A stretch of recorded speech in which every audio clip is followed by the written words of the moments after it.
Hey everyone, this is Women's Wrestling Talk podcast, and this is the Women's Wrestling Army After Show. We have a lot for you. Ashley Dambois versus Allysin Kays, main eventing. Missa Kate getting what she deserves, or is she? I will have to see. Come back. 10, 9, 8, 7, 6, 5, 4, 3, 2, 1, 0.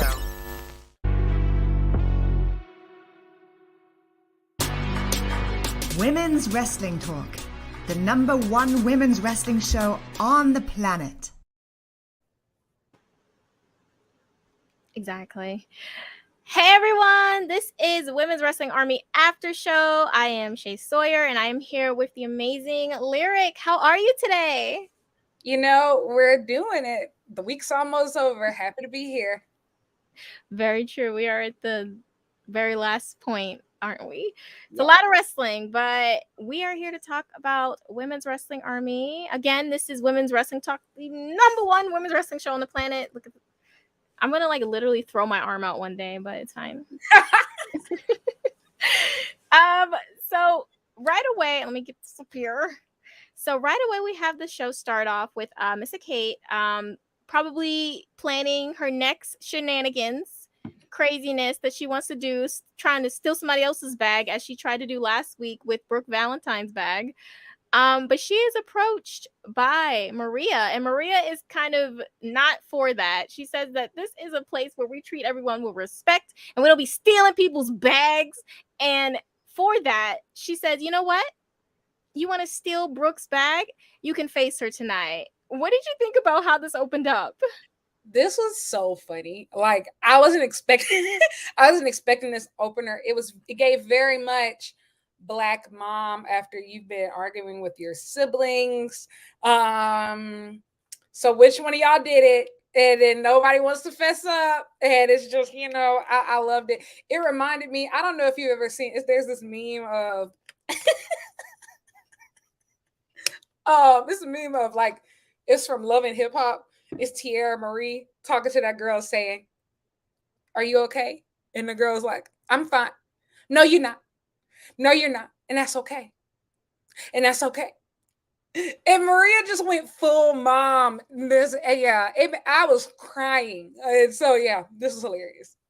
And also, she's just like, I was just trying to have fun. Like, all right, since you want to have fun, I got your fun. She said, I got your fun. Bet. Mm-hmm. Why is her fun thievery? We have to unpack that. Why is burglary, robbery, that's fun for you? Felony is fun. F is for felony. We do stuff together. U is for you and me. F is for felonies. We do together.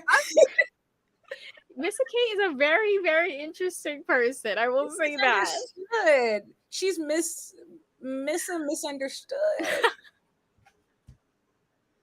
That's what it is. Okay. Moving on. We now have the match happening. Missa Kate versus Brooke Valentine. So we are then told that it is Brooke's birthday. Everyone's saying happy birthday to Brooke, and this will be a great birthday present to beat up someone who is trying to steal your stuff. I think that's a great birthday present, honestly. Absolutely. Yes. So right away when they start, they lock up, and Brooke uses her power to push Missa into the corner. They lock up again, and it's kind of the same response of Brooke getting Missa in the corner. She's just, clearly the more powerful one in this match. Missa spits her gum at Brooke, then runs out of the ring. That is so, I can't tell you how many times Missa has done that. Missa Kate is so... I admire her hater skills. She's peak hater. The rest of us can only aspire to hate that hard. She is the peak hater. Period. That's so real, honestly. Missa Kate is just I'm a mix between girl, what is you doing? And being you know what? I kind of like you. You're different. She's hilarious. I will say, it's would I ever hang out with you? Because no, I can't hang out with no thief. But you know, I would laugh at your antics. I'll giggle. I'll do a little giggle. I will. A little sidebar giggle. A little sidebar giggle from a comfortable distance away. So back into the match, they do a test of strength, which I think was a terrible idea for Missa again, because clearly she didn't really come out on top from the, you know, when they were locking up. But Missa Kate tries to find a way by stomping on Brooke's foot, but Brooke fights back and still hits her with multiple forearms as well. Brooke then delivers a couple of chops to Missa in the corner. Then Missa returns with a very thunderous open palm strike. Missa then tries to get a shoulder block on Brooke, which again, girl, stop trying to overpower or do anything that involves power with Brooke, because Brooke Valentine excels at that. You're not going to beat her. Let it go. It's the hater in her though. Like, it's the hater in her. Like, she is convinced, like, by any means necessary, that hater in her heart is going to power her to get whatever she needs to get done. And you got to respect it. You know, yeah, I can. You know what? Yeah, you might be onto something. Okay, yeah. Missa Kate then kicks Brooke, but Brooke returns with a shoulder block that actually works because, again, Brooke Valentine excels in the power. But that's her home, you know, like that's where she thrives. After the shoulder block, she does do a scoop slam as well to follow up. After that, Brooke then hits a cannonball for a pin attempt at that point. That was a good cannonball too. It was. I really did enjoy it. Like, that's one of my favorite moves from her. When she does it, I'm like, period, you better eat. Missa then hits the back of Brooke Valentine's leg and then starts putting pressure on the ropes. We know from, you know, past, obviously, that Brooke had an injury. So Missa Kate is aware of this. And again, as you say, biggest hater, gonna go for that every time. There you go. Every time. After that, Missa slams the leg on the apron multiple times now. Like, she's really working on this leg. It almost feels like she's trying to re-injure it at this point. Like, it's giving big hater. The biggest. I'm like, girl, big hater, big lotto, big hater. Yeah, big Missa. Big lotto. Big. After that, Missa starts hammering at the leg even more relentlessly. I mean, oh my goodness. I can't even imagine the pain that Brooke is going through. After that, Brooke is unable to properly do a backbreaker because of the, you know, her leg. I can't imagine what she's going through after all that Missa has been doing throughout this match. It just made it impossible for her to execute that backbreaker. So once she tried to then do a leg drop, it was easy for Missa Kate to move out of the way because she didn't really get the full effect of the backbreaker anyways. Hate it. Yeah, it's honestly. After that, Missa then gets double knees for a pin attempt. Following up with that, Missa then drives her leg into the post whilst singing "Happy Birthday." This is all time, like in the Hater Olympics, Missa Kate wins the gold. She's got to be my favorite heel right now in Women's Wrestling Army, honestly. Gotta be. Peak hater. Oh my goodness. After that, Missa gets Brooke in a leg submission, but Brooke drives Missa's head into the mat multiple times to escape. That was smart on her. After that, Brooke starts to deliver multiple clotheslines, then delivers a slam for a pin attempt. Following up with Missa getting a throat shot, but Brooke follows up with a huge forearm, knocking Missa back for a pin attempt. After that, Brooke almost hits the ref, but then Missa hits the kick fillet for a pin attempt. Name. Kick fillet. I'm sorry. So good.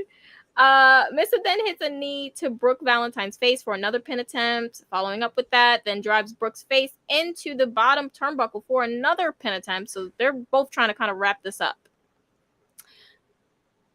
After that, Brooke hits the ref with a forearm after trying to hit Missa again. So if at once you don't succeed with hitting the ref, try again. You know, Absolutely. you got to take that advice from Brooke. Missa hits the kick fillet again, but the ref is knocked out, so you can't get a pin attempt. Missa goes for the pink steel chair, the iconic pink steel chair. The crowd is still chanting "Happy Birthday." This crowd is evil. Brooke says she tries to reason with Missa Kate. It's like, you should win this the right way. You can't reason with a hater. Like, she wake up every day. That's her job. That is her job. That's her life's work. That's her passion. Very true. Missa then, honestly, I thought this was really cool. I really thought this was a really cool thing that Missa Kate did. Took the chair, put it around her neck. She slammed it about 2 times, and then she put it around her neck and laid out. And Brooke kind of fell into it by walking over, grabbing on. She should have just been like, hey, hands up. No, she goes over and is holding the chair. So the ref obviously sees it and is like, well, it seemed like you was up to something, boo. So I'm going to have to go and disqualify you. On her birthday. Like, you gonna bring a birthday to present to my birthday on my birthday to my birthday party on my birthday? On my birthday? Like, I don't know. Like, that was just, I don't know. Sometimes I get so mad at wrestling because baby faces, sometimes y'all are stupid. Like, just so dumb. Very dumb. Peak hater performance by Missa Kate, though. I mean, peak hater performance. Like, very good. One of the best hater performances I've seen.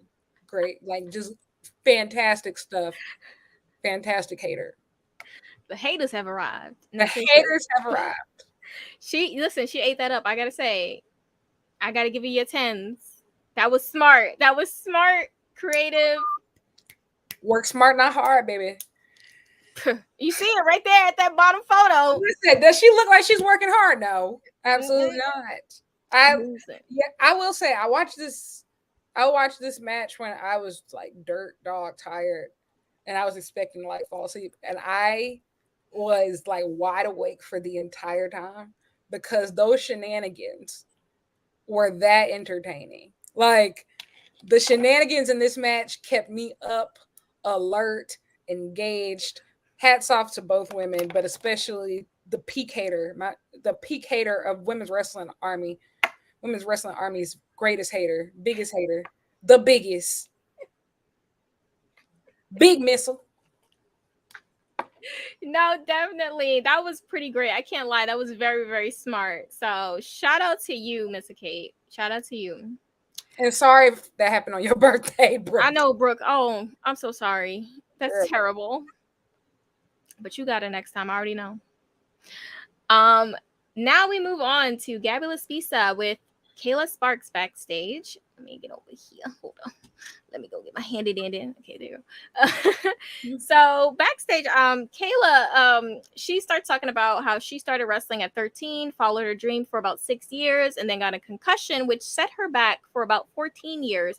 And then came back about last year. Well, at that time last year, and it's been a dream come true, and talks about the building's history. What were your thoughts on, what she had to say about her journey? Yeah, that was being sidelined for 14 years. That's crazy. I'm not sure if I'd even want to come back at that point. So like, hats off to her for like just having that, that discipline, that resilience, like, that desire and like passion for wrestling, because I think that that's just super cool. And obviously I've said it on this show before. I love when people talk about the history of that building, just because Shimmer was it for North American women's wrestling for a very, very, very, very long time. Like, even if you don't know those women's names, like 9 times out of 10, your fave was trained by them, worked with them, was inspired by them, looked up to them. Like, the women of that era were just so crucial to like professional wrestling today, and everybody stands on their shoulders. So I always love when people like go into the history of the building, just because, yeah, Shimmer was really important. Definitely agree. So I appreciated that. And this kind of followed up on into, we're getting Blair Onyx versus Kayla Sparks next. We saw a bit of Blair Onyx from last week in the Fatal 4-Way. So we're getting a little bit more of her. I'm excited. Miss Spider. So right away, we see that Holiday is on commentary, and I was so happy. Literally love Holiday. Like, so funny. So I funny. think I missed the announcement. I guess if they ever said how Holiday was on commentary, I missed it. I just heard Holiday start talking, and I said, "Oh, it's time to get funky." Like it's, I want Holiday to like commentate my life, like commentate my trips to the grocery store. I want you to commentate like me at the dentist, because every time she speaks, it's a great time. It's a great time. So funny. No, seriously, that would honestly make my life seem more funny and fun, maybe, if she commentated it, honestly. Uh so right away, Blair does the little back thing, that kind of like spider thing, and then extends her hand for a shake with Kayla Sparks. Kayla is a little bit hesitant at first, obviously, because why are you upside down? But she then shakes her hand, and they start off. So this is a pretty friendly matchup. It's no bad blood or anything like that. They lock up. Blair gets Kayla in a wrist lock, which she returns. So they kind of go back and forth with that, trading reversals and such. Blair shows her flexibility in escaping one of the wrist locks, because she got a wrist lock on her a few times. And I was like, okay, let him know. They both trade arm drags, and then eventually they go for a test of strength. It felt like Blair got the best of the test of strength, to be honest, which I expected, because she seems like a powerhouse, especially even from her last match in the Fatal 4-Way, where it was kind of like she was that imposing figure within the match. So it's like, of course she's going to excel at a test of strength. That's her speed. Absolutely. Blair hits Kayla in the corner, then delivers a snapmare followed by a low clothesline. That is followed up by Blair hitting a Russian leg sweep for a pin attempt pretty early on. But hey, you know what? If you want to get the win early, do that. Blair continues attacking Kayla Sparks midsection. A lot of shoulder blocks into the corner. They both trade forearms till Blair pulls Kayla down by her hair, then goes for a pin attempt. There was a little bit of miscommunication at some points, but it wasn't too crazy. Kayla then hits a step-up enziguri for a pin attempt. Following up with that, Kayla tried to get some strikes in, but after Blair shows her flexibility once again, she stops Kayla temporarily before Kayla gets a roll-up. After that, Blair hits the spider bite and gets the win. This match was it ended pretty fast. I think this was the shortest match on the card. Definitely the shortest. Yeah, no.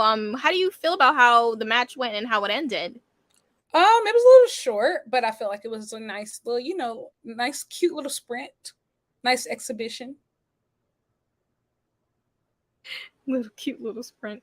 Yeah, I was kind of shocked. Like, I don't know. Sometimes, like, I just thought that Kayla had a lot of momentum, but you know what? I'm not mad at it. I think Blair Onyx is someone to definitely watch out for. And she's bringing it. I love the spider bite. I think that's a really cool move. So yeah, I think it's just always like in wrestling. I feel like it's always like so destabilizing when people like tell their whole life story like right before a match. You're like, oh man, I love this person. Then they get their ass whooped. It's like, so what are we supposed to do? Like, it's just it gets really awkward really fast. I know. Yeah. I kind of like it because it's like almost like you expect, okay, so maybe this person will win because we just got their whole life story and stuff. Yeah, that is true. And I think it also like it's a long-term investment into like the character. Like you got to build sympathy for these characters as like, these fighting baby faces who, always come up short. So the one time that they do get that big win, you're going to blow the roof off the place with like applause and cheer. So it's all the long-term investment, True. And I do like the way that Women's Wrestling Army showcases, talent. And they have like them talk backstage and like, I think it's really great how they, showcase them. So yeah, I definitely agree with what you're saying. It makes you more excited for when they do win. So absolutely. Yes. For sure. So now we have Missa Kate backstage like Mojo Jojo, like haha, I did it, like, basically saying, hey, I didn't cheat, I was the one that hit the ref, and you know what, that's the truth. That's my story, and I'm sticking to it. It's like, I can't argue with facts, this is true. Absolutely. That's my favorite hater, right? That's my I was gonna say she's my hater of the week, but she's not. Pac is my hater of the week, but that's a whole nother conversation. He, he's he can do whatever consistent. he wants. He's consistent. We love a consistent hater. That's one thing. If you've always been consistent about your hating, I can't say nothing to you. All you gotta do is respect it. I respect it. I've been respecting it for a while. So hey, why stop now? Brooke Valentine also had some words saying, you know what, basically I got to give you props because you know what, that was smart. I told you. You gotta respect it. Like you gotta when somebody's hater game is that strong, where they even conjure on your birthday. At a certain point, you just gotta respect it. No, and that was just so smart. It's like you can't even hate on that. That was you won. Brooke basically says she can't help but laugh, but she's still living her dreams, so it's all good. I love that. That's a great mentality to have, honestly. Yeah. I think so, yeah. So now we have, we have Ashley Dambois. She was backstage with Gabula Spisa. Basically, she said pourquoi, and I was about to get in my Maurice bag when she said that, but I had to stop myself. Says she's gonna unload on Allysin Kays, AK. How do you feel about Ashley Dambois and just basically how she's been going about, like, listen, I want to take everybody on. Like, I love her, to be honest. Like, I really do. What are your thoughts on her though? First of all, congrats to her. Just got engaged to Trey Miguel this past week. That was awesome. And two, I love her too. I think that she's a well of untapped potential, and I think that she's very new to wrestling, but she's picked up on wrestling very quickly. And I think the reason why she's picked up on it very quickly is because of her commitment to, facing the best talent out there, constantly getting in reps and constantly challenging herself with really, really great opponents. And I think that's why we're going to continue to see her grow and mature in the ring and on the mic. And so I'm just really excited for her, and I think the Women's Wrestling Army specifically has been a great outlet for her to continue to expand her character. 100% agree. Right before we get into this match, though, we did get a little message from Blair Onyx, who is happy she got her first win in Women's Wrestling Army, and says that everyone in Women's Wrestling Army has arachnophobia. I tell you, I do. So I mean, I'm not in Women's Wrestling Army, but I'll tell you, I have arachnophobia. I'm scared. That's the spider thing, right? Yeah. Yeah, I don't do bugs. Get somebody else to do it. I don't know. Else to do it. So now we get into the main event: Ashley Dambois versus Allysin Kays, AK. Ashley making fun of AK. Obviously Ashley loves to do, she does a lot of showboating, a lot of making fun of her opponents. I like that about her. She's sassy. I got to give it to her. How do you feel about how she kind of goes into it with a lot of, just poking? I feel like it's a great part of her, just developing that charisma. And I think that's also one of the things of just shows of how far she's come in such a short period of time, because she gets it. She gets, forming that connection with the audience, building heat for herself, building heat with her opponent. She gets it. I agree. Yep. So getting into the match, they lock up, go back and forth for control, seeming evenly matched for the most part, honestly. They trade wrist locks till AK gets Ashley down for a quick pin attempt. Following up, Ashley gets a headlock takeover, but then AK reverses into a head scissors. So they're very evenly matched at this point. AK starts driving her shoulder into Ashley's midsection in the corner, followed by her then getting Ashley in a peculiar submission, then hits a backbreaker for a pin attempt. How are you feeling about this match so far? Because they're very evenly matched. I think that this was pretty great. I think this is a pretty strong main event to put on a card too. These are two of, I would say, the best unsigned talents. just in North America today. So like I knew that they were going to cook, but they definitely lived up to all expectations. 100%. Moving back into it, Ashley is able to take AK down, hits 2 elbows followed by a slingshot into the corner. Ashley begins to drive her shoulder into AK's midsection, kind of returning the favor from a little bit ago when AK was targeting her midsection. She then delivers a pretty painful chop. Following up with that, Ashley hits a snapmare, then puts AK in a chokehold. She has her in there for a good little second. Followed up, AK does a sunset flip, then gets Ashley in a quick pin attempt, but Ashley follows up with a drop kick for a pin attempt right after. Ashley starts working Allison's arm on the rope and argues with the ref a bit. That's one thing she don't stop arguing with the ref. She does that a lot. Ma'am, don't do that. Yes, I've never seen arguing with the ref work, but y'all gonna do it anyway. It don't work in basketball, don't work in wrestling, don't work in football, but y'all gonna still do it. I don't understand.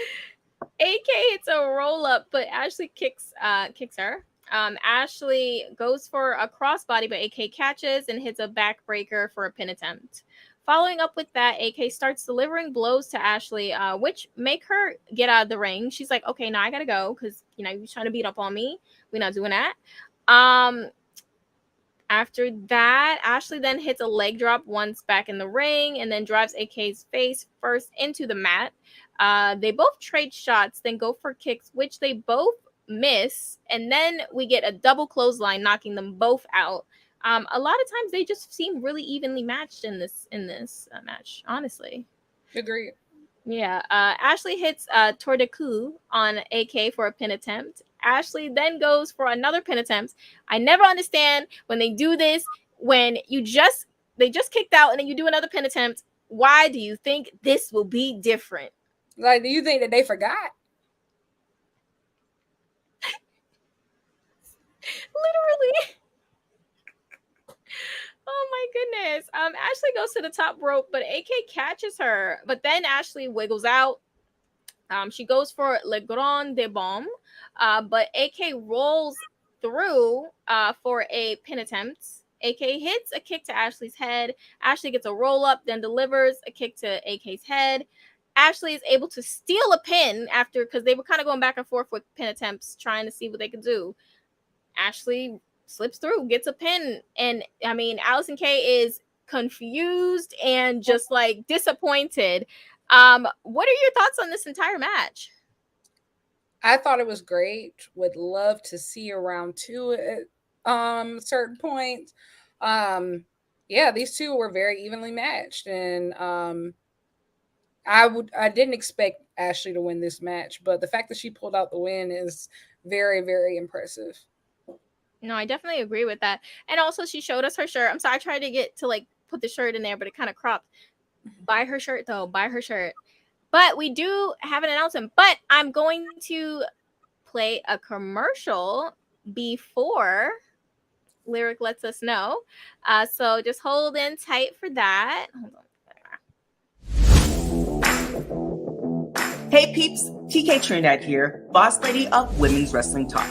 And I want to say thank you so much for watching, because you've got millions of options. Plus, you don't have to worry about sharing your password to check us out. But while you're here, hopefully you know we have so many more shows to watch, like Turnbuckle Glam, Raw Post Show, WoW Post Show, AEW Dynamite Post Show, Women's Wrestling Army Post Show, NXT Post Show, Impact Wrestling Post Show, AEW Rampage and SmackDown Live Post Show, On the Scroll, ROH Post Show, WWT Live, plus all of our interviews with the hottest women's wrestlers in the game. Make sure that you like, comment, and subscribe. Check out our website at www.talkpod.com and follow us on all social media platforms at www.talkpod, and make sure to spread the word. That means send this to the group chat. Yes, even the person with the green bubble. Thanks again so much for watching Women's Wrestling Talk, the #1 women's wrestling show on the planet. Ciao for now. Woo! Yes. So now I'm going to hand it over Okay, guys. So great news. Well, I mean, great news depending on who you ask. I don't know. Some of you might be really sad about this. I don't know.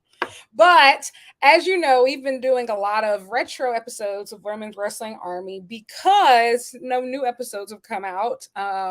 And we still don't have an update on when they are coming out. So next week, this show will be converted into a Joshi / Japanese wrestling centric show. Super exciting stuff. Because as you know, I just wrote an article this week called Joshi Mania USA.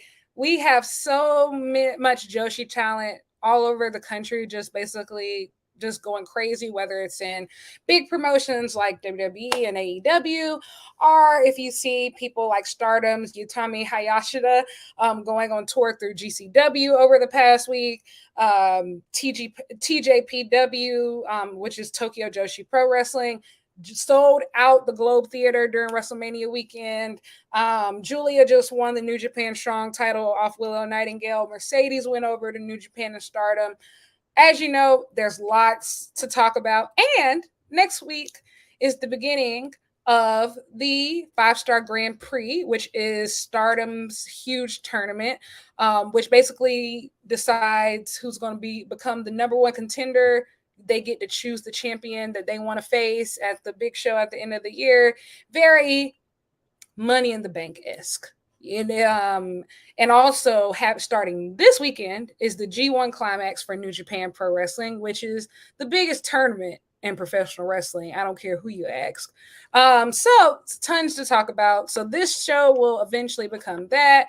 It's going to be called the Rising Sun Rundown because Japan is the land of the rising sun. Get it. Cool. And Aisha will still be on this show. She just has some commitments for the next few weeks, but she is still a part of this show. So all of you, if you were expecting her, don't fear. She will be here. So it'll be super exciting. It's going to be the three of us next week, specifically for all of you who are beginner fans who don't know much about Joshi Wrestling and would love to learn more about it. We're essentially going to be doing like a 5-Star Grand Prix preview, just to tell everybody how to get in it. So you don't have to come in with a whole bunch of knowledge. We got you covered.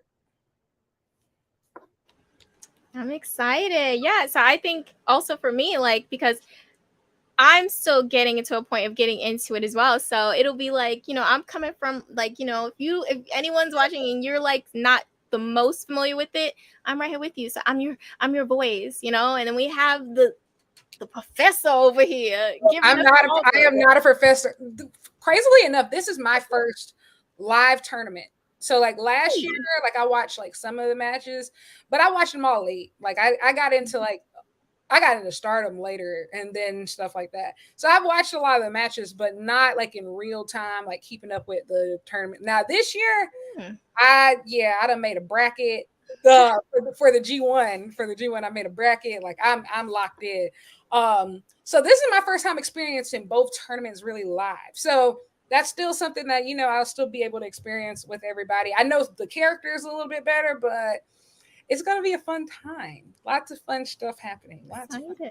I'm excited. It's something different, and that's always good. Anything different and just pushing something different in your mind or what you come up to, I'm all for it. So I'm excited for this. Yay! It's going to be so much fun. As for Women's Wrestling Army, I'm almost positive if they do come back with new episodes, we'll find some way to obviously cover it on Women's Wrestling Talk because we love Women's Wrestling Army. So don't worry, there will still be coverage of it when it comes back. But going forward, this time slot Thursday at 5:00 Eastern Standard Time, Rising Sun Rundown. Be there or be square. Yay! I'm excited, and I'm just excited for just a new journey to embark on. And yes. Yay! All right, guys. So thank you guys for popping in. This was Women's Wrestling Army. Everything. I enjoyed the matches. The main event, 8. Exactly. And my favorite hater. Yes. So we will see you guys next week for the new journey. And, I hope you guys have a good week. And where can we find you, Lyric? You actually dropped a really cool interview today. So talk about that a little bit. So I interviewed the current one half of the Goddess of Stardom champions, which is basically Stardom's tag team champions, Mariah May, the foreign ace of Stardom.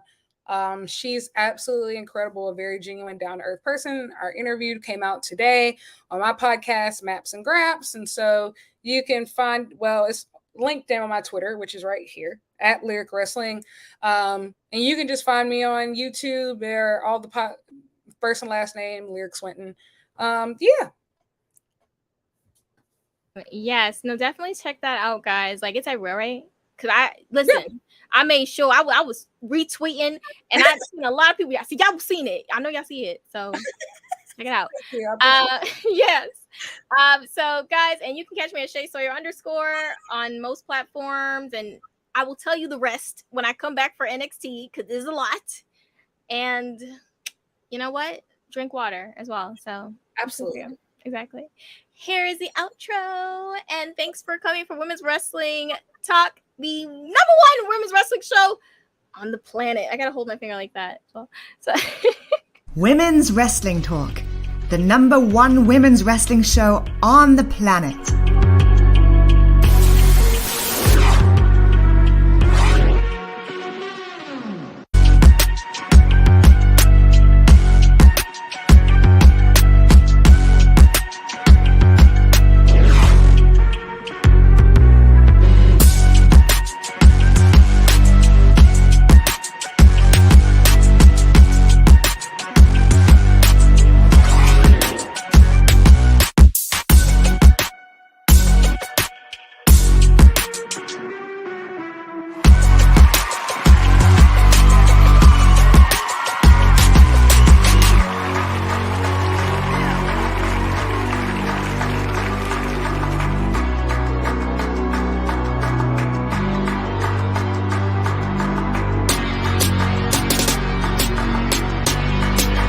Women's Wrestling Talk, the #1 women's wrestling show on the planet.